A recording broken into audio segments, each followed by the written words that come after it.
할렐루야. 우리를 주님의 자녀로 부르시고 우리에게 예배할 수 있는 영광과 주님을 만나고 날마다 주님과 교제하며 살아갈 수 있는 우리 정말 심장 뛰는 인생을 우리에게 허락하여 주시니 감사를 드립니다. 아버지 하나님, 우리 함께 말씀 듣고 기도하고 우리 주님께 나아갈 때 주여 우리 마음 가운데 함께하여 주시고 우리의 눈을 열어주시고 우리 가운데 임재하여 주시옵소서. 감사드리며 거룩하신 그리스도 예수 이름으로 기도하였습니다. 아멘. 네, 할렐루야. 오늘 함께 우리 주님께서 우리에게 주신 말씀은 말라기 2장 17절부터 3장 5절까지의 말씀을 함께 교독하도록 하겠습니다.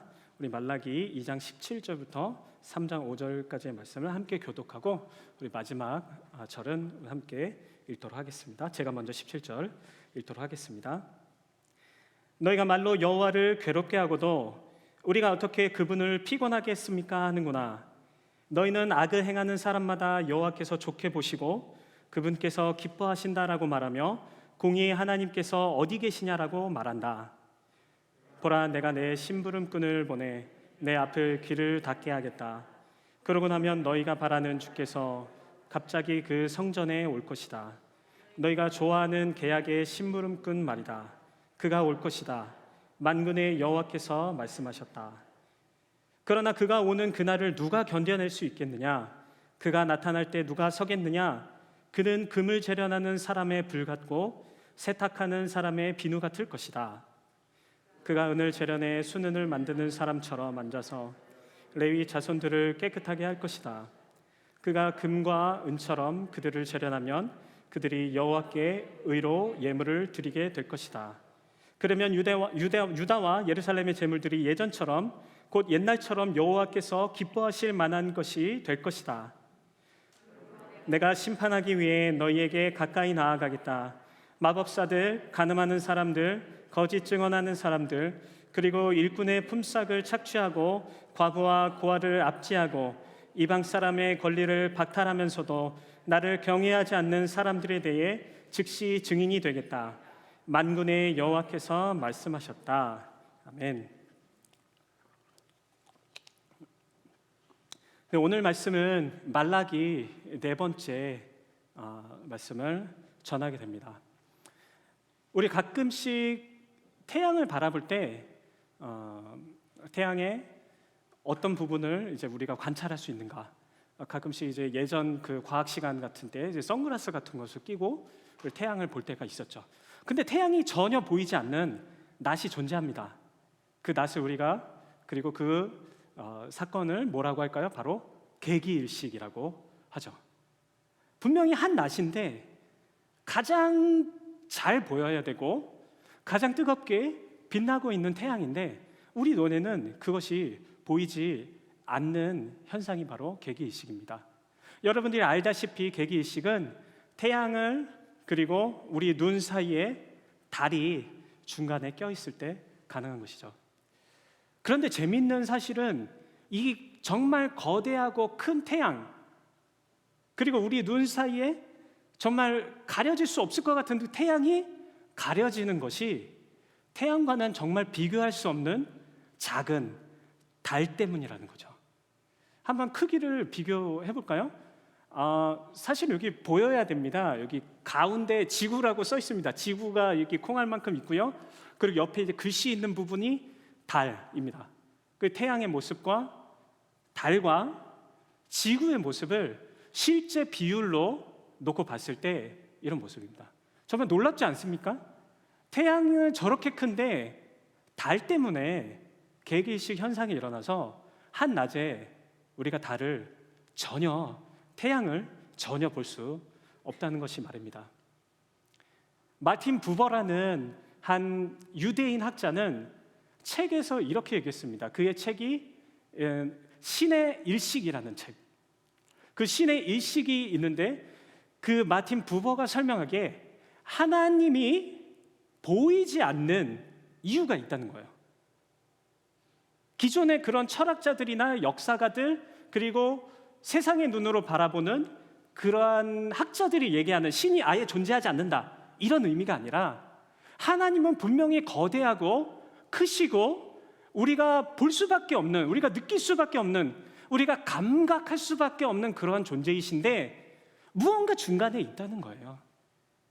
마치 태양과 우리의 눈 사이에, 지구 사이에 달이라는 그 작은 것이 있을 때 우리가 태양을 바라보지 못하는 것처럼, 바로 그것을 이 마틴 부버라는 사람은 우리 인간이 가지고 있는 죄악의 모습이라고 이야기하고 있습니다.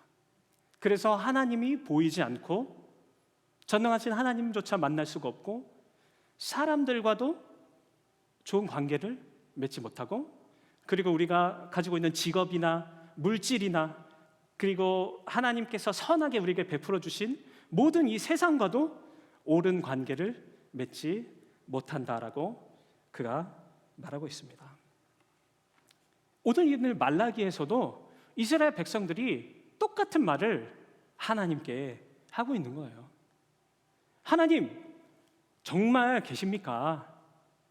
정말 나의 눈에 보이지 않는데, 내 인생에 하나님이 전혀 경험되지 않는데 하나님이라는 그 거룩한, 우리의 조상 때부터 우리가 기록되었던 그 율법과 말씀 가운데 함께 하셨다고 이야기하는 그 구전으로 전해 내려오는 그 역사 속의 그 하나님께서 과연 이 시대에 우리 가운데 살아 계십니까? 정말 살아 계시다면 이런 일이 도대체 왜 일어날 수 있습니까? 우리도 종종 하나님에 대해서 무감각할 때가 많이 있습니다. 때로는 우리는 하나님에 대해서 실망하게 되고요, 우리 작은 개인 실망일 수도 있지만 어떤 이 세상 속에 존재하는 거대한 악이 선함보다 훨씬 더 강력해 보일 때, 정말 하나님의 진리를 갖고 있는 우리 교회가 하나님 앞에 정직하게 살아가고 손해를 보며 살아가고 하나님의 뜻대로 행하는 것 같지만 뭔가 이 교회의 가운데 폭발적인 에너지가 없는 것 같이 보일 때, 개인적인 이유가 됐던 역사적인 이유가 됐던 우리 교회적인 이유가 됐던 우리는 하나님께 종종 실망하게 되고, 그러면서 우리의 눈 앞에 무언가 하나님을 가로막는 것들이 생겨날 때가 있습니다. 오늘 이스라엘 백성은 주님이 안 보인다고 이야기를 하고 있습니다. 이스라엘 백성은 이렇게 이야기하고 있는 거죠. 17절을 보면 하나님이 악을 기뻐하시는 분이시다 라고 이야기하는 거예요. 계속해서 말라기 강해를 하면서 강조를 할 때마다 하나님이 그 포로 시기에 이스라엘 백성을 다시 이스라엘 땅으로 돌아오게 하셨지만 더 힘든 거예요. 앞이 안 보이는 거예요. 어떻게 먹고 살아야 할지 알 수가 없는 겁니다. 하나님의 선택받은 백성이라고 다시 한번 그 포로 시기에 자유를 얻어 돌아왔지만 하나님께서 약속하셨던 그 약속은 전혀 이루어지고 있는 것 같지 않다는 거예요. 여러분, 우리 삶이 힘들면 정말 존경하는 우리 나자잼 교회 가족 여러분들, 미국에 태어나신 분도 계셨겠지만 여기 와서 이민에 와서 공부하러 오셔서 얼마나 힘드셨겠어요. 정착하고 돈을 벌어야 되고 뭔가 자기 이 사회 기반을 닦아야 되고, 이런 초반의 어떤 어려움들, 그런 우리 삶의 어려움이 있을 때 우리는 그 삶의 어려움이 종종 우리의 신앙관에도 영향을 미치는 것을 알 수가 있습니다. 삶이 어려우면 하나님이 안 보이잖아요. 당장 앞이 급급한데, 당장 우리가 먹고 사는 문제가 어려운데, 당장 우리의 가족들의 문제가 너무나 급한데, 이스라엘 백성들도 마찬가지였을 것 같습니다. 정말 이 주위에 있는 많은 나라들과 족속들이 이스라엘 백성들을 약탈하고 괴롭힐 때 그들의 회의에 빠지게 됩니다. 그리고 이런 육신적인 회의는 영적인 무감각에 빠지게 되는 거죠. 허무하다는 거예요. 하나님을 믿는 백성이지만, 하나님에 대한 신앙이 있지만 이 신앙이 정말 내 삶에 무슨 역할을 하는가? 그러면서 조금 더 이야기합니다. 하나님이 무능하시다 있다라고 이야기를 하는 거죠. 하나님의 역사 자체를 부정하는 겁니다. 하나님의 존재 자체를 부정하는 것이에요. 그래서 17절에는 이렇게 이야기하는 것입니다. 공의의 하나님이 없으시다. 자신들을 부르고 우리를 이 땅에 인도하시고 선한 것들을 더 흥왕케 하시고 악한 것들을 심판하셔야 될 그분이, 그 공의가 드러나지 않고 있다라는 거죠. 삶의 어려움은 영적인 어려움으로 나아가고 하나님에 대한 오해를 갖게 합니다. 하나님을 보지 못하게 만드는 것. 그렇다면 이 이스라엘 백성들의 질문은 정당한 것 아닙니까? 하나님, 우리 삶에 없으신데, 증거가 없는데 어떻게 하나님을 믿겠습니까? 그런데 3장 1절에는 그 이유가, 하나님을 너희들이 보지 못하는 이유가 하나님에게 있다라고 이야기하지 않고 너희들에게 있다라고 오늘 하나님께서 되물으시는 것이죠. 우리 스스로가, 인간 스스로가 너무 기준을 갖게 되고 우리 욕심이 종종 너무 커지게 되고 우리들의 삶에 대한 우리들의 기대치가 너무나 높아져서 우리 다른 사람들을 평가하는 그 기준들이 너무나 완고해지고 높아져서 나와 하나님 사이를 가로막는다는 거죠. 인간의 오만함과 자신밖에 바라보지 못하는 그 좁은 시야를 오늘 이스라엘 백성들 너희들이 가지고 있다라고 이야기하고 있습니다. 이스라엘 백성들은 하나님의 침묵하심, 하나님이 지금 당장 보이시지 않는 그 환경과 그 시간, 그것이 바로 하나님이 악하시기 때문이시다라고 잘못된 결론을 내리고 있습니다. 이런 결론이 정말 온당할까요? 그렇지 않다라는 것이죠. 우리가 모두 알다시피 말라기서가 끝난 이후에 하나님께서는 더 이상 어떤 예언이나 어떤 말씀도 하고 계시지 않습니다. 성경 역사상 가장 긴 시간 동안 아무런 말씀도 하시지 않는 그 400년의 공백기가 하나님이 일하지 않는 시간이셨습니까? 그 공백기가 하나님의 역사하심이 드러나지 않는 시간이었어요. 그 400년 후에는 누가 탄생하고 그 400년 후에는 어떤 역사들이 일어났습니까? 우리는 여기서 하나님의 계획은, 하나님의 일하심과 하나님의 임재하심은 우리가 하나님을 느끼지 못하고 바라보지 못할 때도 여전히 그 자리에 계신다는 것을 알 수가 있습니다. 의인들이 고통당하고 교회가 고통당하고 그리스도인들이 고통당하는 그 고통, 그리고 반대로 악인들이 번성하고 모든 악한 자들이 더 잘 되는 것 같은 그런 현상들, 그것은 바로 오직 하나님만이 아시는 신비한 영역이라는 것입니다. 오늘 하나님께서는 내가 침묵하고 있는 것이 아니다 라고 이야기하시면서 심부름꾼을 보내주고 있습니다. 우리 3장 1절을 제가 빨리 읽어드릴게요.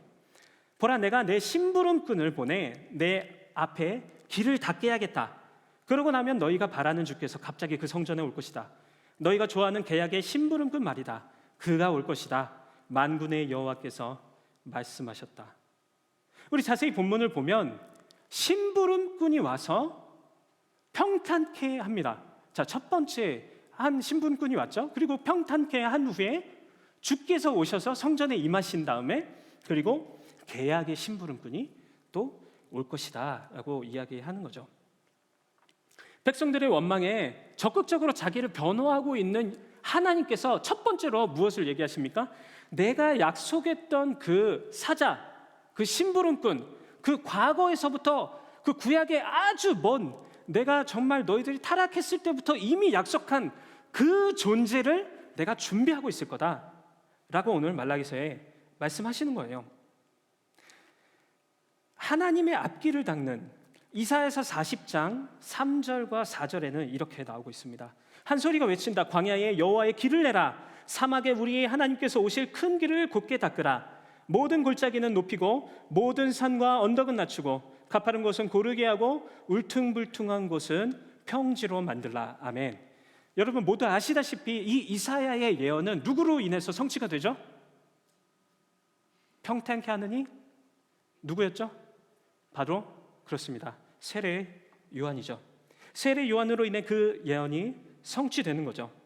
이 말라기서에 나왔던 이 평탄케 하는 심부름꾼, 그리고 오늘 이사야서에서 말씀하고 있는 이 예언은 세례 요한의 등장으로 성취가 되는 거예요. 그렇다면 우리 두 번째 심부름꾼은 누군지 예상을 당연히 할 수가 있습니다. 그는 개약의 심부름꾼이었고요. 그리고 말라기에서 나온 이 말라기 마지막, 구약의 이 마지막 성경에서 나온 오실 메시아에 대한 중요한 선포라는 것이죠. 그래서 오늘 히브리서 7장 22절에서는 예수님께서 언약, 계약, 이 약속에 대한 보증으로 오셨다라고 이야기합니다. 이와 같이 예수님께서 더 좋은 언약을 보증해 주시는 분이 되셨습니다. 우리는 한 명의 심부름꾼은 누구라고 했었습니까? 세례 요한. 그리고 그 평탄케 한 길을 이제 넘어서 우리 성전에 임하시고 다시 한번 이스라엘 백성 가운데 임하시는 분이 누구시라는 거죠? 바로 예수 그리스도, 이스라엘이 바라보고 있는 메시아라고 하는 것입니다. 무슨 얘기냐면 하나님께서 야, 너네들이 나를 보지 못하고 있는데 가장 큰 증거를 내가 준비하고 있다는 거예요. 너희들과 함께하고 있는 가장 큰 증거, 너희들의 부도 아니고 너희들이 잘됨도 아니다. 너희들의 전쟁에서 이기는 것도 아니고 너희들의 자녀들이 잘 되는 것도 아니다. 누구죠? 바로 예수 그리스도의 오심과 임재가 하나님이 우리 가운데 약속하신, 하나님이 우리 가운데 살아계신 가장 큰 증거라는 것입니다. 그 예수 그리스도께서 어떻게 오신다고 말씀하셨습니까? 갑자기 성전에 오신다고 이야기하셨습니다. 우리는 말라기서 앞장에서 하나님께서 너희 그 더러운 제물들 내가 안 받을 거야.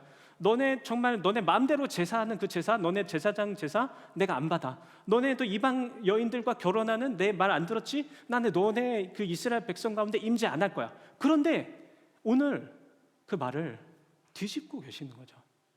너희 성전에 내가 임할 것이다. 성전에 오신다는 말은 구약 성경에 기록되어 있는 여호와의 날에 대한 이야기입니다. 여호와의 날이 오면 하나님께서 자신의 아들을 보내 우리를 구원하고 그리고 자신의 곁으로 다시 우리를 불러주신다는 것이죠. 이 여호와의 날은 남은 자들, 하나님의 백성들에겐 위로가 되지만 적들과 이방인들에겐 심판이 임합니다. 여호와의 날은 그래서 양면성을 가지고 있습니다. 의로운 자와 악한 자를 분리하고 염소와 양을 분리하고 알곡과 가라지를 분리합니다. 오직 하나님의 언약을 신실하게 지키는 자가 그 여호와의 날에 성전에 임하시는 하나님을 만나게 된다는 것입니다.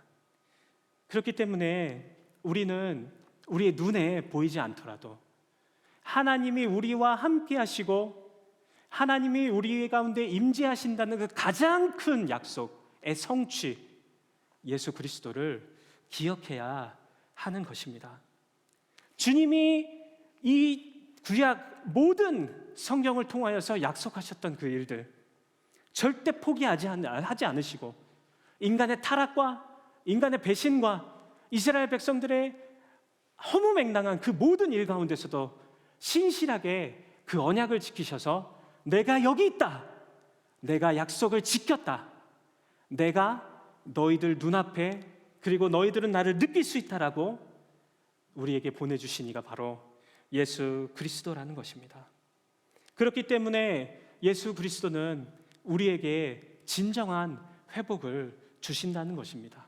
진정한 회복, 태양과 같은 그 하나님을 바로 볼 수 있는 그 달, 우리가 가지고 있는 모든 죄성과 우리가 가지고 있는 하나님을 거부하는 모든 마음들을 제거해 주시는 분이 바로 예수 그리스도라는 것입니다.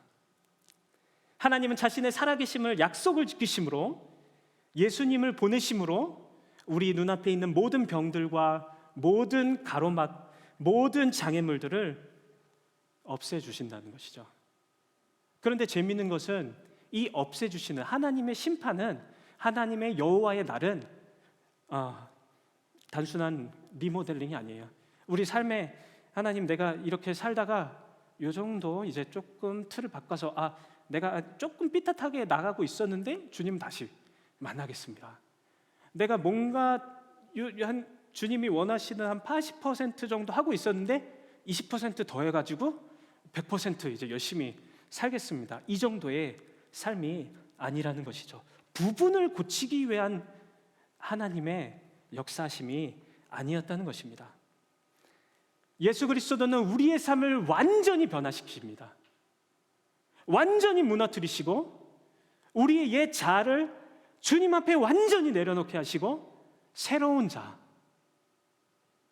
구약의 이스라엘 백성들이 지키지 못했던 그 언약들을, 그 구약의 율법, 우리를 얽어매고 있는 모든 율법들을 내려놓게 하시고 주님과 함께 동행하고 주님과 함께 언제나 함께하고 주님과 함께 날마다 살아갈 수 있는, 우리를 더 이상 종으로 부르신 것이 아니라 친구로 부르신 그 새 언약의 사람으로 우리를 인도하신다는 것입니다.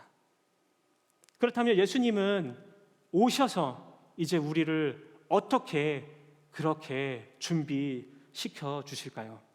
우리 함께 우리 3장 2절을 함께 읽도록 하겠습니다. 3장 1절을 함께 읽어볼게요. 함께 보겠습니다. 그러나 그가 오는 그날을 누가 견뎌낼 수 있겠느냐? 그가 나타날 때 누가 서겠느냐? 그는 금을 재련하는 사람의 불 같고 세탁하는 사람의 비누 같을 것이다. 아멘. 금을 재련하는 불 같고 세탁하는 사람의 비누 같다. 공통점이 뭐죠? 우리가 재련해서 뜨거운 용광로에 금을 재련하면 뭐가 빠져나옵니까? 그렇죠. 바로 불순물이 빠져나옵니다. 오늘 커피를 마시다가 커피를 흘렸어요. 그럼 빨래를 하면 뭐가 떨어져 나가는 거죠? 바로 오염된 불순물이 떨어져 나가는 것입니다. 스가랴 13장 9절에는 불시험에 대한 장면이 나옵니다. 3분의 1을 내가 불 속에 던져 넣어서 은을 재련하는 것처럼 그들을 단련할 것이다. 금을 시험하는 것처럼 그들을 시험할 것이다. 그들이 내 이름을 부르면 내가 그들에게 대답할 것이다. 나는 그들에게 너희는 내 백성들이다 말할 것이고 그들은 여호와는 우리 하나님이다라고 말할 것이다. 동일하게 스가랴에서도 이 불시험을 통해서 뭔가 불순물은 사라지고 하나님 앞에 온전하게 하나님의 백성으로 살아가는 그 이미지를 오늘 보여주고 있습니다. 깨끗하게 한다는 거죠. 우리들의 불순물은 무엇일까요? 하나님을 보지 못하게 하는 그 불순물, 그것은 여러분들이 갖고 있는 것 중에 바로 무엇입니까? 우리는 종종 하나님에 대해서 이야기할 때 우리 스스로를 빼놓는 경우가 많이 있습니다. 예를 들면 이런 것이죠. 오늘 3절에 나온 것처럼 내가 레위 자손들, 그러니까 제사장들, 그 제사의 역할을 담당하고 있는 그 제사장들을 깨끗하게 할 것이다. 그러면 여호와의 의로 다시 예물을 드릴 수 있을 것이다. 자, 그러면 제사장들이 그들이 하나님을 바라지 못하는 그 불순물을 가지고 있었을 때 그들의 역할을 감당할 수 있었습니까? 아니죠. 그들의 죄와 그들의 불순종으로 인해서 그들이 원래 감당해야 될 역할을 감당하지 못하는 것이었어요. 자, 우리들이 가지고 있는 하나님을 온전히 바라볼 수 있도록 불순물이 제거됐을 때 우리 또한 우리의 창조된 역할과 하나님의 백성으로서의 삶과 그리스도의 정말 몸된 교회로서의 그 성도다운 삶을 우리 가운데 다시 한번 회복시키신다는 말씀입니다. 하나님을 온전히 바라볼 때 우리 삶이 회복된다는 거예요. 하나님을 바라볼 수 있는 바라보지 못하게 하는 그 불순물을 제거해야만 우리가 주님께서 우리에게 허락하여 주신 목적과 인생과 비전과 하나님의 뜻을 온전히 알고 살아갈 수 있다고 오늘 말씀하고 있는 것이죠. 그렇기 때문에 우리는 어떠한 어려움과 어떠한 힘듦과 어떠한 인내가 있더라도 우리들의 그 불순물들을 하나님의 그 재련소 앞에 내어 놓아야 하는 것입니다. 예수 그리스도께서는 우리의 모든 불순물을 제거하실 수 있습니다. 하지만 그 과정들은 너무나 고통스럽고 때로는 다 제거된 것 같이 느껴질지라도 여전히 내 안에 남아있는 그 불순물들이 하나님을 온전히 바라보지 못하게 하고 내 인생을 하나님의 뜻대로 살지 못하게 할 때가 있다는 것입니다. 우리 사랑하는 나자림교회 성도 여러분들, 정말 주님 앞에 모든 불순물을 예수 그리스도 앞에 내어놓음으로 그것이 모두 불타올라서 하나님과의 관계가 회복되는 것뿐만 아니라 우리에게 허락하신 주님의 음성과 말씀에 순종하여 우리 인생을 주님께 멋지게 드릴 수 있는 저와 여러분들이 모두 되시기를 주님의 이름으로 부탁드립니다. 불순물이 없어지면 그 이후에는 우리는 그러면 어떤 삶을 살아야 합니까? 우리는 불순물이 없어진 후에는 다시 한번 주님 앞에 진정한 회복을 간구해야 합니다. 말씀드렸던 것처럼 진정한 회복은 우리 인생의 목적과 비전과 뜻의 회복입니다. 우리 하나님과의 소통과 하나님의 그 온전히 바라볼 수 있는 그 능력이 회복되었을 때 우리는 우리의 가족뿐만 아니라 우리의 교회 성도들뿐만 아니라 우리의 자녀뿐만 아니라 우리 직장의 모든 동료뿐만 아니라 우리의 민족과 그리고 모든 국경을 넘어 모든 사람들을 온전히 바라볼 수 있게 됩니다. 그리고 그것은 외부의 사람들만 바라볼 때 그런 것이 아닙니다. 바로 우리의 내부를 바라볼 때, 나 자신을 바라볼 때도 우리는 온전한 시각으로 하나님과 함께 우리 스스로를 성찰하고 바라볼 수 있는 진정한 회복을 경험하게 되는 것입니다. 오늘 4절은 이렇게 이야기하고 있습니다. 그러면 유다와 예루살렘의 제물들이 예전처럼 곧 옛날처럼 여호와께서 기뻐하실 만한 것이 될 것이다. 우리가 하나님의 기뻐하시는 것이 된다는 것이죠. 우리의 죄로 인해서 받지 않으시던 그 예배와 우리들의 욕망과 우리들의 연약함과 우리의 좁은 시야 때문에 하나님 뜻대로 살지 못했던 그 인생이 정말 주님이 기뻐하시는 제물로, 정말 주님이 기뻐하시는 예물로, 정말 주님이 기뻐하시는 인생으로, 정말 주님께서 기뻐하시는 교회로, 정말 주님께서 기뻐하시는 가정으로 살 수 있게 된다는 것이죠. 주님이 왜 기뻐하실까요? 선물과 뇌물의 차이점을 우리는 잘 알고 있습니다. 선물과 뇌물의 차이점이 뭐죠? 선물은 대가가 있나요? 바란 대가가 없음. 그렇습니다. 대가가 없죠. 그런데 뇌물은 은근슬쩍 이걸 내 주면 뭔가 혜택을 받을 수 있겠지. 뭔가 나에게 돌아오는 것이 있겠지. 우리의 재물이, 우리들의 인생이 정말 너무나 값져서 하나님께 내 시간을 떼어 드릴 때, 하나님 내 마음을 내가 드릴 때, 하나님 정말 이게 저는 잘 모르겠어요. 여러분들은 정말 선물로 드리십니까? 아니면 뇌물로 하나님께 드리고 계십니까? 저는 종종, 솔직히 얘기해서 종종 뇌물로 드리는 것 같아요. 하나님 뭔가 열심히 했는데 예를 들면 이런 거죠. 내가 정말 교회 사역도 정말 최선을 다해서 열심히 했는데 공부 시간이 좀 부족했으니까 이번에 조금 학점에 좀 은혜를 베푸셔서 이번 학기 학점 조금 B+ 맞을 거를 A- 좀 올려주시면 안 되겠습니까? 교수님에게 은혜를 베푸셔서 이렇게 항상 학기 말에 기도하곤 하는 것 같습니다. 선물이냐 뇌물이냐?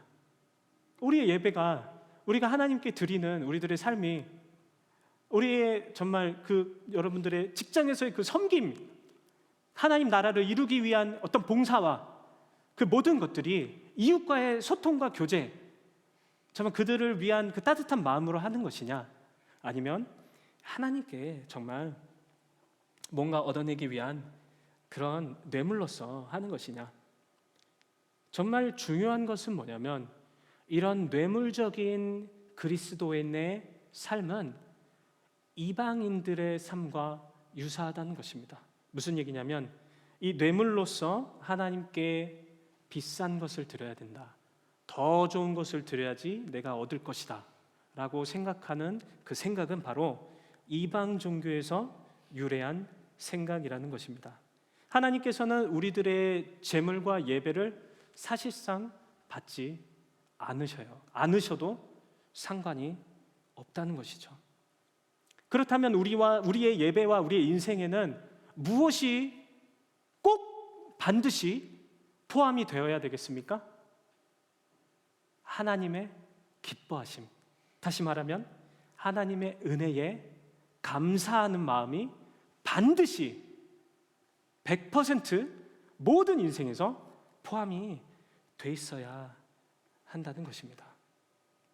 왜요? 오늘 4절에서 말씀하셨던 것처럼 주님이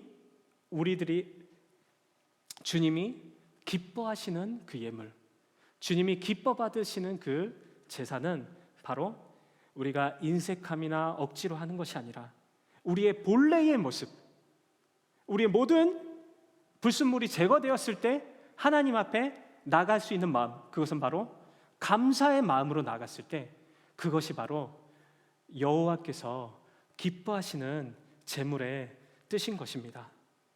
그렇기 때문에 우리는 심판하러 오시는 주님 앞에, 심판하러 오신 예수 그리스도 앞에 우리의 불순물을 내어놓을 뿐만 아니라 우리의 본래의, 우리의 정말 창조되었을 때의 모습, 하나님 앞에 기쁨의 제물이 될 뿐만 아니라 그 제물을 가지고 나가는 우리 가운데 뭐가 가득 차야 된다고요?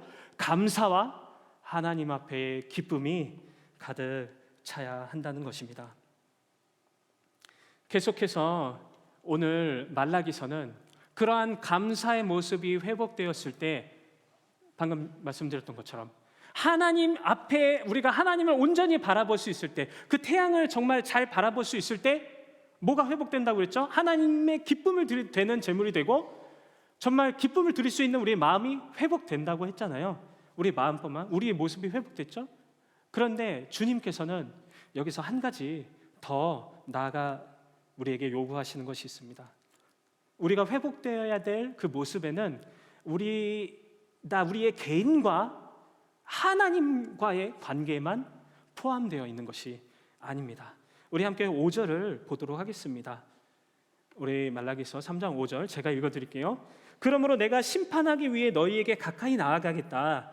마법사들, 간음하는 사람들, 거짓 증언하는 사람들, 그리고 일꾼의 품삯을 착취하고 과부와 고아를 압제하고 이방 사람들의 권리를 박탈하면서 나를 경외하지 않는 사람들에 대해 내가 즉시 증인이 되겠다. 만군의 여호와께서 말씀하셨다.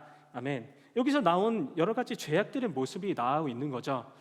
말라기 시대에 굉장히 유행했으니까 말라기가 기록을 했겠죠. 7가지 범죄가 나오고 있습니다. 모두 모세 언약을 위반하는 범죄들입니다. 첫 번째 뭡니까? 점치는 거죠. 뭐예요? 이 신명기 18장에 나와요. 이게 뭡니까? 사형. 점치면 너네 사형이다. 두 번째, 간음하는 사람, 십계명 어기는 거죠. 출애굽기 당시에 나온, 그리고 신명기 22장에는 사형이 뭐라고 나오고 있습니까? 사형입니다. 간음도 다 죽어야 될 죄들을 짓고 있는 거죠.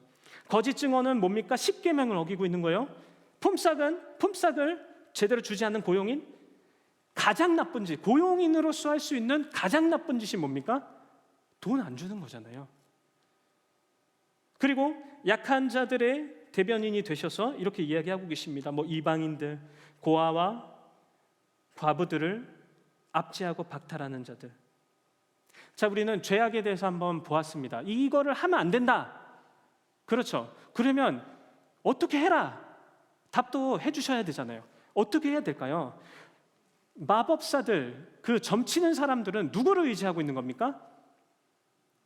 여호와 외에 다른 신들을 섬기고 있는 것이죠. 그 신들을 버리고 누구만 의지하라는 겁니까? 파지티브한 명령으로 나만 의지해라. 오늘 말씀을 하고 계시는 거죠. 회복되어야 될 모습이 하나님만 의지하는 사람, 이것이 우리가 첫 번째로 회복되어야 될 모습입니다. 두 번째는 어떤 죄였습니까? 간음입니다. 간음은 뭐죠? 우리 어떤 그런 결혼의 계약과 관계 외에 성행위를 하는 그런 것들이죠. 근데 보통 우리가 그런 간음을 할 때 서로 좋아서 간음을 할 수도 있지만, 이때 당시에는 예를 들면 돈을 주고 물질의 대가로 간음을 하는 경우가 대부분이었죠. 이것들은 인간의 존엄성을 어떻게 보는 것입니까? 인격으로 보는 건가요? 아니죠. 하나의 물질, 사람을 사람으로 보지 않고 어떤 돈으로 살 수 있는 그런 존재로 보는 것입니다. 그것이 바로 하나님께서 말씀하시는 거죠. 그렇다면 우리 간음하는 사람들처럼 살지 말고, 사람을 물질로 대하지 말고, 사람을 이익의 도구로 사용하지 말고, 사람을 어떻게 해요? 하나님의 창조된 창조물답게 사람답게 대하라는 것이죠. 이것이 바로 우리가 회복되어야 될 두 번째 모습이었습니다. 세 번째 모습은 뭡니까? 거짓 증언하지 말고 정직하게 말을 하라는 것입니다. 네 번째는 뭐죠? 일꾼의 품삯을 착취하지 말고 그들에게 있는 그대로 정직하게 일을 하라는 거죠. 정직한 말이 세 번째, 정직한 일이 네 번째인 것입니다. 그리고 다섯 번째는 과부, 고아, 이방인들을 압제하고 괴롭히고 박탈하지 말고 그 약자들을 어떻게 하라고요?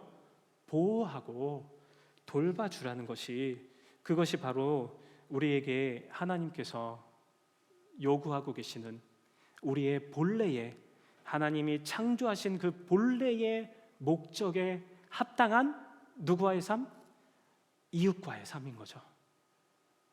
이웃과의 삶, 이웃과의 삶에서 하나님만 의지하고 사람을 사람답게 대하고 정직하게 말하고 정직하게 일하고, 그리고 우리에게 별반 도움이 되지 않는 것 같은 그 약자들을 보호하고 돌보라는 것입니다.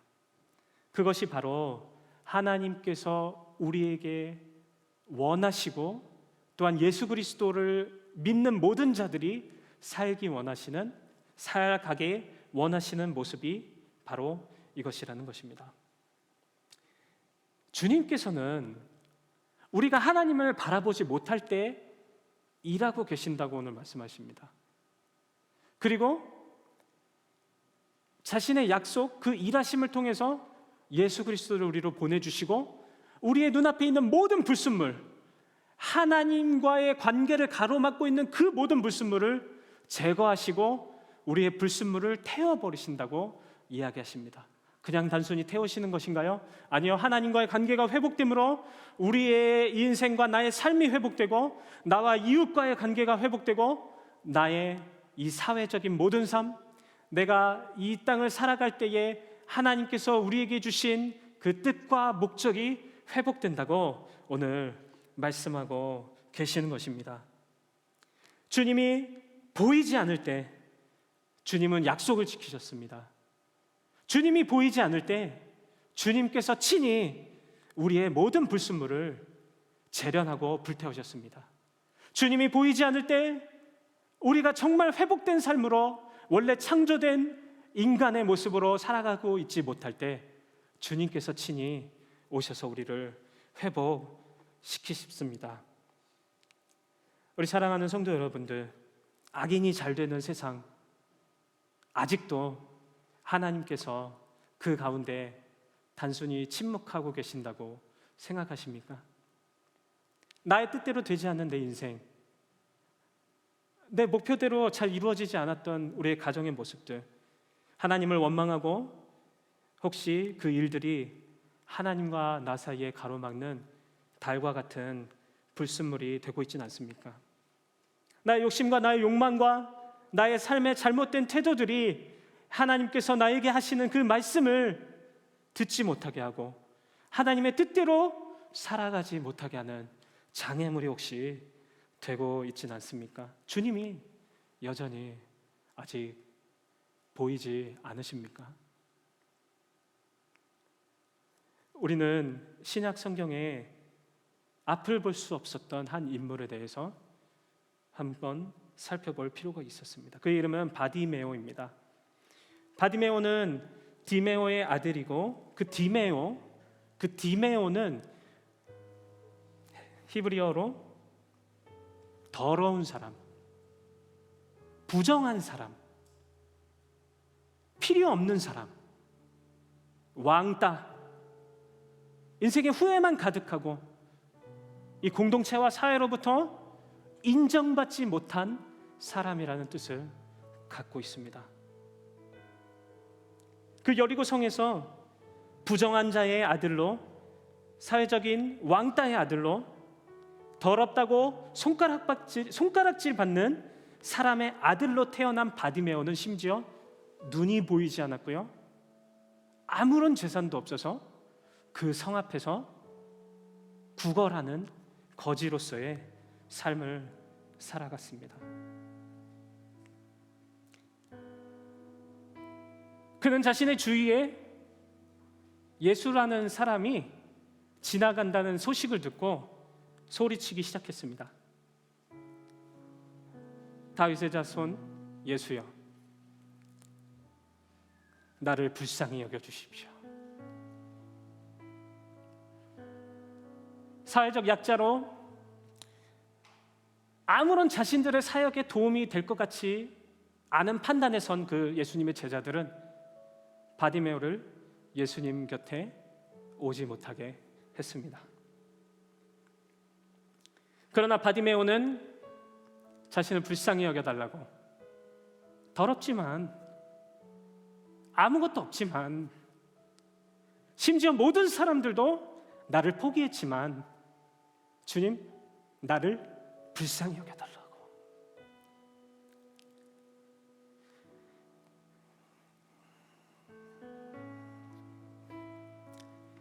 예수께서는 바디메오에게 다가가셔서 이렇게 말씀하십니다. 예수께서 그에게 물으셨습니다. 내가 무엇을 내게 해주길 원하느냐?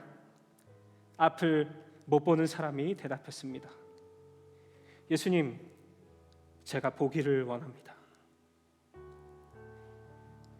예수께서 말씀하셨습니다. 가거라. 내 믿음이 너를 구원했다.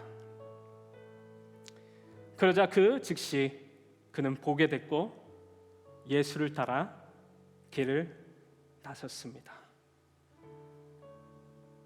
복음서에서 길이라는 메타포는 예수 그리스도의 고난의 길을 상징하고 있습니다. 바디메오는 자신의 눈앞의 모든 장애물과 불순물을 제거해 주신 주님을 만나고 믿음으로 자신을 고백하고 사회적인 지탄과 사람들이 자신을 뭐라고 부르든지 간에 하나님 앞에서 믿음을 고백하고 자신의 창조된 목적으로 완전히 회복되어 그것으로만 끝났습니까? 그렇지 않습니다. 제자들도 이해하지 못했던, 예수님이 부활하시기 전까지도 이해하지 못했던 그 십자가의 길을, 예수를 따라 길을 나섰습니다 라고 오늘 우리에게 전하고 있습니다. 우리 사랑하는 지체 여러분들, 우리의 눈을 뜨게 해주실 분은 바로 예수 그리스도이십니다. 우리의 모든 불순물을 태워주실 분도 바로 예수 그리스도입니다. 우리를 온전한 주님의 자녀로, 하나님의 백성으로, 주님께서 정말 원하는 인생으로 만들어 주실 분도 오직 예수 그리스도입니다. 우리가 우리의 욕심과 회의에 빠져 주님을 바라보지 못할 때 우리에게 보내주신 예수 그리스도, 그분만을 의지하며 살아가는 저와 여러분 모두 되시기를 주님의 이름으로 부탁드립니다. 이 시간 함께 우리 은혜 찬양하며 우리 주님 앞에 기도하며 나가도록 하겠습니다.